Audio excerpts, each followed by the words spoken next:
All right, so you want to dive deeper into the JFK assassination. Well, you've come to the right place. We've got some fascinating source material to dig into today. Definitely a lot to unpack here. Yeah, it's issue 8 of Fair Play. For anyone not familiar, it's a newsletter Right. dedicated to all things JFK. And this issue in particular, it's got articles, book reviews, even letters to the editor, all focused on the JFK case. Really a window into what researchers were thinking and talking about at the time. Absolutely. It captures the energy of that whole community, the people dedicated to uncovering the truth. You can feel their passion, their determination to get to the bottom of what happened. Yeah, and one of the most intriguing figures we bump into in this issue is Richard Case Nagel.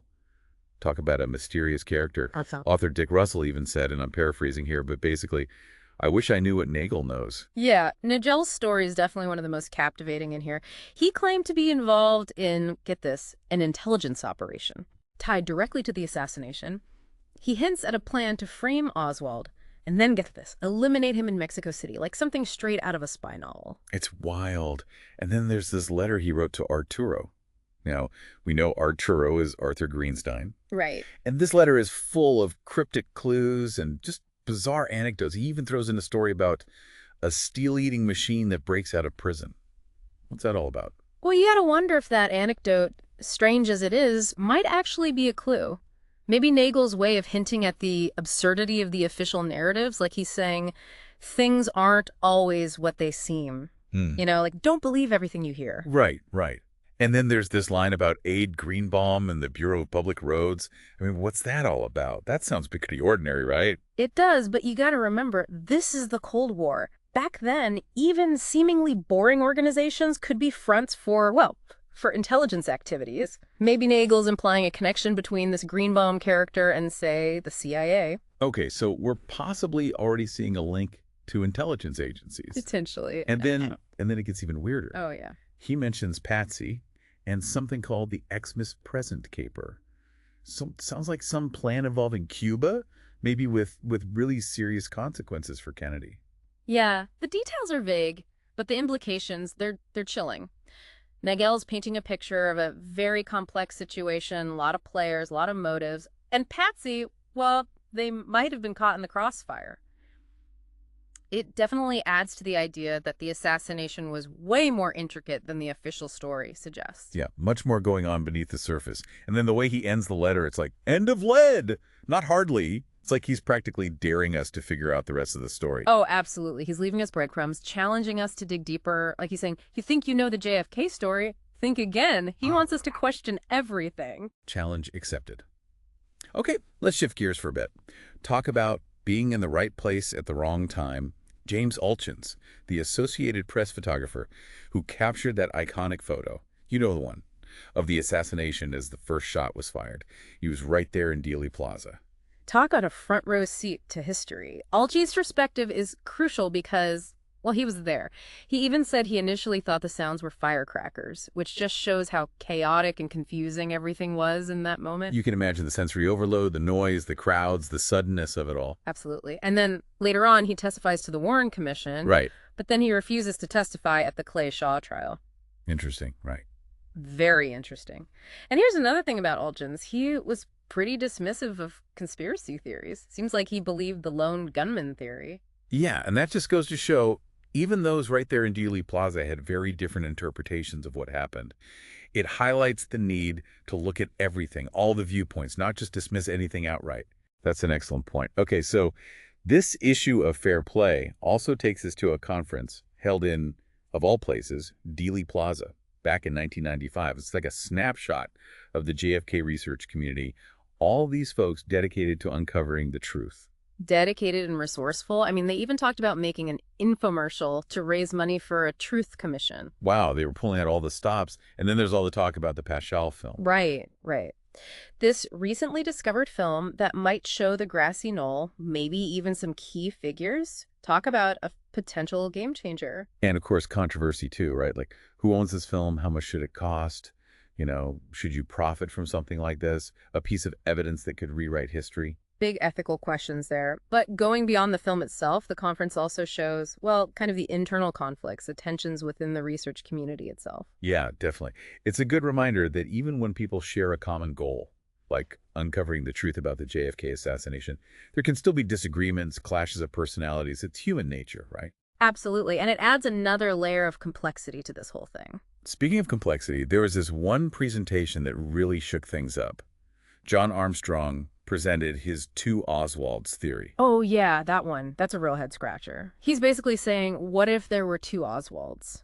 Which throws the whole official narrative out the window. Yeah, challenges the very foundation of it. Exactly. And he's got some compelling evidence, like IRS tax records, that, well, they seem to put Oswald in New Orleans while he was supposedly in the Marines. Wait, so there's a chance there was an Oswald imposter? Or maybe someone was intentionally creating a false trail?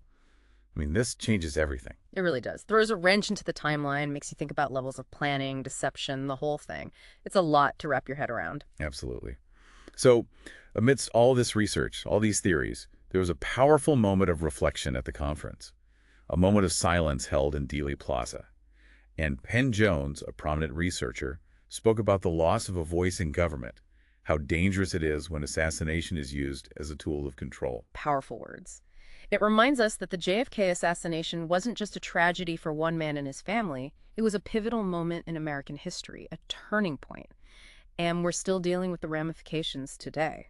So true, and the fact that people are still so passionate about getting to the truth, it speaks volumes. Mhm. Okay, another mystery this issue dives into is the Babushka lady. She is this figure seen in the assassination footage, and she seems to be filming the whole thing. The Holy Grail, right. Right. If that film exists, it could offer a completely unique view of the motorcade, maybe even capture details that other footage missed. We're talking potentially huge implications here. Huge is right. And there's a woman named Beverly Oliver who claims to be the Babushka lady. She says she was in Dealey Plaza that day filming with the Yashica Super 8 camera, and that two men claiming to be FBI agents, well, they confiscated her film. It's a story that's been met with both support and skepticism. No concrete proof either way, at least not that we know of. Makes it one of the biggest mysteries still surrounding the assassination. A real he said, she said situation lost to the mists of time. Exactly. And that lack of definitive proof, it keeps us wondering, keeps us digging. It's like a constant reminder that there could still be untold stories out there. Okay, let's talk about the Assassination Records Review Board, the ARRB.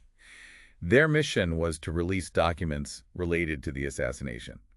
Sounds straightforward enough, right? But apparently, it wasn't. Not at all. They ran into roadblock after roadblock, especially from government agencies, mainly the FBI.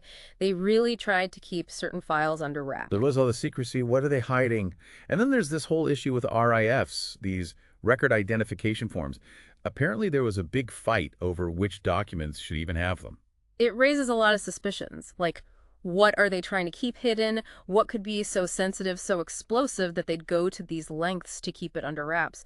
This issue even mentions an emergency meeting held by the ARRB to pull certain documents from, get this, presidential consideration. It was like something out of a spy movie. I don't know, right? Talk about cloak and dagger. It's like a constant tug of war between transparency and secrecy. And in the end, they do release some documents related to the FBI's investigation of Oswald in the Soviet Union. Right. But the names of informants, those are still redacted. So we're getting pieces of the puzzle, but not the whole picture. Absolutely. Still plenty of gaps in our understanding. It's like they're giving us glimpses, but they're still holding back the key to the whole thing. Frustrating. But you got to hand it to the ARB. Their work has definitely given us a much clearer picture of the events surrounding the JFK assassination. For sure. They've shown that even after all these years, new information can come to light, and our understanding of history can continue to change. It's a reminder that the search for truth, well, it's never really over. Well said.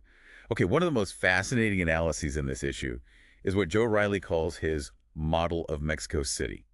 He really digs into Oswald's trip, pointing out all the inconsistencies and the fact that there's no clear explanation for why Oswald did what he did. I like Riley's approach because he's not pushing a specific theory. He's saying, let's build a model based on the data, the facts, and see where they lead. No preconceived notion. Like, let the evidence speak for itself. Exactly. Now, he does make some assumptions, like the assassination was a conspiracy, probably involving the CIA, and that Oswald might have been an agent, either knowingly or unknowingly. Whoa. Okay, so we're wading into some pretty deep waters here. We are. It's important to remember this is just one interpretation, but it's based on careful analysis, and it raises some big questions about the role of intelligence agencies in the assassination. Questions that need answers. So what kind of evidence does Riley use to support his claims? Well, for starters, there's an FBI memo that mentions a CIA program to discredit the Fair Play for Cuba Committee. This might explain why Oswald's identity seemed to pop up in all sorts of ways. Interesting. That suggests Oswald might have been a pawn in a much bigger game. Yeah, maybe manipulated by forces he didn't even understand. Riley also points out how inconsistent Oswald's actions in Mexico City were. And some of the things he did, they just don't seem logical. Like, why would he do that? Unless he was part of a larger, predetermined plan. Almost like he was being directed. Right, so was he a willing participant, or was he a victim? A puppet? That's one of the big questions that still lingers around the JFK assassination. Chilling to think about. Okay, Riley doesn't stop there. He goes even further down the rabbit hole, exploring the idea that Oswald's Mexico City trip was a carefully crafted scenario, like a stage play, designed to compromise the CIA, to give them options, either for a cover-up or to expose something. Layers upon layers. I know, right? And then he introduces this idea of the producer's gambit, where the planned failure is actually the goal. Like, they intentionally set Oswald up to fail in Mexico City to avoid attracting too much attention? It's a mind-bending concept. Yeah. But it adds another layer of complexity to an already incredibly complex case. It's like we're dealing with a multi-dimensional chess game, where every move has multiple meanings and the stakes are incredibly high. Exactly. So Riley's model definitely challenges the conventional narrative. But does he offer any hard proof? Well, aside from that FBI memo, he points to a few other things, like some of the information used to support the official story of what Oswald did in Mexico City. Well, its origins are questionable. And there's also the fact that there was no clear provocation, no attempt to link Cuba or the Soviet Union to the assassination. It's almost like he's raising more questions than he's answering. He is. But isn't that part of what makes the JFK assassination so fascinating? It keeps us guessing, keeps us searching for answers. Keeps us hooked. Okay, here's another twist for you. There's this guy, Lucien Sordi. At first, he was a suspect, a potential shooter. But his story goes much deeper than that. Much deeper. The main source of information about Sordi comes from interviews with Christian David, a guy who claims to have known Sordi personally. Eyewitness accounts, always tricky, especially in a case like this. True, but David's story is really detailed and, well, it lines up with some of the other theories we've discussed. Like what? Well, David says Sardi went to Mexico City, then entered the U.S. Oh, yeah. And get this, he claims Sardi fired a shot from the Little Hill, what most people call the grassy knoll. Whoa, wait a minute. Are we talking about a second shooter here, like a coordinated attack from different angles? That's what David's saying. He even mentions a crossfire and claims Sardi didn't even know the other shooters, like he was just a hired gun, a small part of a much bigger operation. Mind-blowing. And to make things even more mysterious, David also brings up Sardi's alleged presence in the Congo around the time Patrice Lumumba was assassinated. That's a fascinating connection. It links the JFK assassination to international events, maybe even covert operations, widens the scope of the investigation in a big way. Suddenly, the JFK assassination feels like just the tip of the iceberg. Exactly. Like there's a whole hidden world beneath the surface, full of intrigue and hidden agendas. A real can of worms. And here's another twist. Attempts to contact E. Howard Hunt about Sardi in the Congo met with denials. But Hunt did suggest speaking to David Phillips, a known CIA figure. It's almost like they were trying to steer the investigation in a certain direction, maybe away from the real truth. Like a magician using misdirection. Exactly. It reinforces the idea that intelligence operatives are masters of deception. It makes you realize that sometimes you can't just trust the official story. You have to dig deeper, ask the tough questions, connect the dots yourself. You got it. And this issue of fair play is full of dots to connect. It's packed with information about JFK-related organizations, books that offer alternative views on the assassination, even reader feedback, people who are clearly passionate about this case. Yeah, it's inspiring to see that even after all this time, people are still actively researching, analyzing, trying to uncover the truth. It speaks to the enduring power of this event, you know? It's a historical puzzle that people are still trying to solve decades later. And it shows that history's never really settled, right? There's always more to learn, more to understand. Before we lose ourselves in the rabbit hole completely, though, let's talk about the ARRB's presentation at the American Historical Association conference. It seems they were really trying to bring a more complete understanding of the assassination to the public. They were. In fact, the chairman, John Tenheim, compared the assassination to a jigsaw puzzle with missing pieces, and he saw the board's role as filling in those gaps. A good analogy, I think. It is. And speaking of missing pieces, Dr. Nelson, a member of the ARRB, made a really interesting point. She said that a lot of historians have been hesitant to delve into the assassination because of all the conspiracy theories out there. It's like they're afraid of being labeled conspiracy theorists themselves. Right. Which is unfortunate because it means that serious academic study of the case, well, it's been somewhat stifled. Yeah, it's like the volume of speculation has drowned out the legitimate historical questions that still need answers. Exactly, and that's why the ARRB's work is so important. They're trying to bring a more balanced, evidence-based approach to understanding the assassination, to separate fact from fiction, to encourage a more nuanced historical analysis. And Dr. Nelson also mentioned the possibility of finding documents related to warnings that Kennedy received before he went to Dallas. Oh, now that would be huge. Right. If those documents exist, it could completely change our understanding of the security measures in place, or lack thereof. Absolutely. It would raise serious questions about who knew what and when they knew it. The focus would shift from who pulled the trigger to who might have allowed it to happen. It's like we're constantly uncovering new layers, and each layer challenges our assumptions, forces us to rethink the narrative. That's what makes history so fascinating. It's a constant process of discovery, of piecing together the past to understand the present. Well, speaking of piecing things together, we can't forget about the reader feedback in Fair Play. Such a diverse range of perspectives, you know. Canadians questioning the official story, Germans expressing admiration for Kennedy.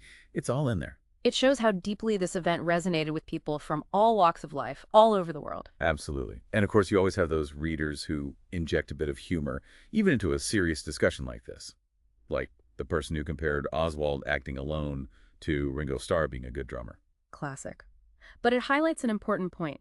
Even in a serious discussion about a tragedy, there's room for levity. It reminds us that history isn't just about abstract events and dates. It's about people, their experiences, their sense of humor. It humanizes the whole thing. Okay, so we've covered a lot of ground in this first part of our deep dive into Fair Play Issue 8. We've encountered mysterious figures, conflicting theories, and a wealth of information that challenges the official narrative of the JFK assassination. And we've just scratched the surface. There's still so much more to explore, so many threads to pull, so many insights to uncover. Stay tuned, folks, because in the next part of our deep dive, we'll be connecting those dots, analyzing the evidence, and grappling with the bigger implications of this pivotal moment in history. This is going to be good. Buckle up. Okay, so we've dug into a lot of details from this Fair Play Issue 8. Mysterious figures, conflicting stories. The JFK assassination is, well, it's a rabbit hole, isn't it? It really is. And what's striking is, even after all these years, how many unanswered questions there still are. It's like we're constantly uncovering new layers of the mystery. Yeah, and one thing that really jumps out from all these sources, the distrust, the skepticism towards the official narrative. I mean, you see it everywhere. Yeah. Nigel's cryptic letters, Alton's refusing to testify, the ARRB fighting to get documents released. It's a common thread, this underlying feeling that, well, that we haven't been told the whole story. Like there's something else going on, something they're not telling us. Like a tapestry, right? With all these loose threads. And the more you pull on one, the more the whole thing starts to unravel. Exactly. And what starts to emerge is, well, a much more complex picture than the official story presents. You look at Nigel's letter, for instance. Multiple players, hidden motives, a whole web of events that suggests this wasn't just a lone gunman, but something much more orchestrated, much more planned out. And Riley's model of Mexico City, it adds to that sense of complexity. The inconsistencies in Oswald's trip, the things that just don't add up, it points towards a bigger plan, something predetermined. Like a puzzle with all these interlocking pieces. And what makes it even more fascinating is the human element. You see it in the researchers at the Dealey Plaza conference, in the letters from readers, the passion, the emotion. Real people grappling with this event, trying to make sense of it all. It reminds us that history isn't just about dates and events. It's about the human impact, the way these events shape lives and perceptions. Yeah, even the editor of Fair Play, you know, with his little jokes and asides, it adds this layer of, well, humanity to the whole thing. Like he's acknowledging the absurdity, but also the gravity of it all. Yeah, a good balance. It makes the whole issue, well, more engaging, more thought-provoking. So stepping back a bit, looking at all these sources together, what would you say is the most compelling aspect of this issue of Fair Play?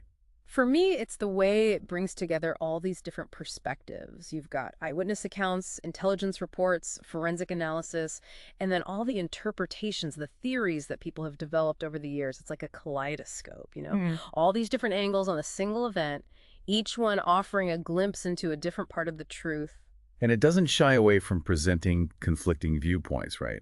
It lays out the arguments for and against different theories and lets the reader decide what to believe. Exactly. It encourages critical thinking. It's not about telling you what to think, it's about giving you the tools to think for yourself, to form your own conclusions. Like, here's the evidence, now you figure it out. Right, and that's so important when it comes to history, especially with events like the JFK assassination. There's no easy answer, no single narrative that captures the whole truth. It's about looking at the evidence, considering different perspectives, and recognizing that our understanding of history is constantly evolving. So thinking about the bigger picture, what lessons can we take away from this deep dive? What can we apply to our understanding of the world today? Well, one thing that stands out is the importance of persistence, of continuing to ask questions even decades later. The fact that people are still researching the JFK assassination shows that history is never truly settled. There's always more to uncover, more to learn. It reminds us that the past isn't something we just leave behind. It shapes the present, influences the future. And events like the JFK assassination, they have this ripple effect that extends across generations. It also highlights the complexities of power, the role of secrecy, and how difficult it can be to get to the truth, especially when you're dealing with events where the stakes are so high, where powerful interests are at play. Makes you think twice about taking things at face value, right? Definitely. You have to be critical, question what you're told, Yeah. and always seek out multiple perspectives. And the JFK assassination, it's a case study in that, isn't it? The importance of skepticism, of independent investigation, of challenging the official narrative. So, in a sense, the pursuit of truth about the JFK assassination is a reflection of a larger human quest, a quest for understanding, for meaning, for justice. I think you're right. And the lessons we learn from this case about the nature of evidence, the importance of context, the power of persistent inquiry, those are lessons that apply to so many other events, both historical and contemporary. As we've been going through all of this, one thing that's really struck me is for every answer we find, it seems like a dozen new questions pop up. That's true. It can feel overwhelming at times, but there's also this pull, this drive to keep digging, to keep searching. It's the nature of the case. It draws you in, makes you want to solve the puzzle. And the fact that we may never have all the answers, well, that can be both frustrating and exhilarating at the same time. Yeah, it's a reminder that the pursuit of knowledge is a journey, not a destination. Well said. But our journey through Fair Play Issue 8 isn't over just yet. There's still more to uncover, more to discuss. Oh yeah, we're just getting started. Buckle up, because in the next part, we're going to connect the dots, analyze the evidence, and really grapple with the big questions that still linger around this pivotal moment in history. Okay, so we've really gone deep with Fair Play Issue 8, all this information about the JFK assassination, mysterious figures, conflicting stories. It's been quite a journey. And even with all that we've uncovered, there's still that feeling like we're just scratching the surface. Those unanswered questions, the loose ends, they really keep you thinking. Oh yeah, definitely. It's like we've been given a peek behind the curtain, but not the full picture. Mm-hmm. I keep thinking about those leads from Richard K. Nagel, remember? Patsy, the Abe Greenbaum connection? It's all so intriguing, but we're left hanging. Well, that's often how it goes with historical research. You gather the evidence, analyze it, come up with theories. But sometimes those definitive answers, they just stay out of reach. Like, Nagel left us breadcrumbs, but it's up to us to see where they lead. And then there's that whole Paschal film Yeah. situation. Is it the real deal? What does it actually show? Will we ever get to see it for ourselves? So many questions still up in the air. It shows the kind of challenges that researchers face, even organizations like the ARB. Even with all their efforts to get these documents released, there are still roadblocks, things they can't access, pieces of the puzzle that remain hidden. Yeah, makes you wonder. And it brings up another important point, the importance of context. We've seen how the JFK assassination was tied to so many other things, the Cold War, intelligence operations, maybe even international events like the Lumumba assassination. Yeah. Exactly. You can't just focus on Dealey Plaza in isolation. To really understand what happened, you have to consider the bigger picture, the global stage. It's like, to anyone listening who wants to dive deeper into this, think about those broader historical currents. How did the Cold War rivalry shape everything? What were the intelligence agencies up to? How did things like the Lumumba assassination contribute to the atmosphere of, I don't know, tension, suspicion that was all around at the time? Asking those questions, that's how you get a more nuanced understanding of the JFK assassination. You move beyond the simple explanations and start to see how complex and interconnected everything really was. So with all these conflicting accounts, the different theories, Yeah. it makes you wonder, is it even possible to know the absolute truth of what happened that day? It's a question that a lot of people have struggled with for a long time. And honestly, maybe there isn't one definitive answer that everyone will agree on.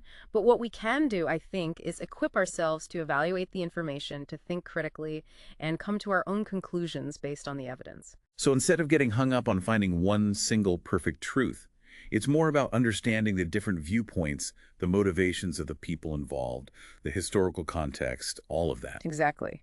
History isn't about memorizing a list of facts. It's about understanding human behavior, the choices people made, the consequences of those choices, and how all of that ripples outward, shaping the world we live in today. And those ripples from the JFK assassination, they're still being felt, even now. The debates, the research, the constant questioning, it shows how one event can have such a profound impact on, well, on everything. It's a reminder that we have to be vigilant, to think for ourselves, to challenge authority, to never stop questioning the narratives that are presented to us, especially when it comes to events with such far-reaching consequences. Powerful stuff. It makes you realize that the JFK assassination isn't just a historical event, it's a lens through which we can examine how we think about power, secrecy, the search for justice, all of those things that are still so relevant today.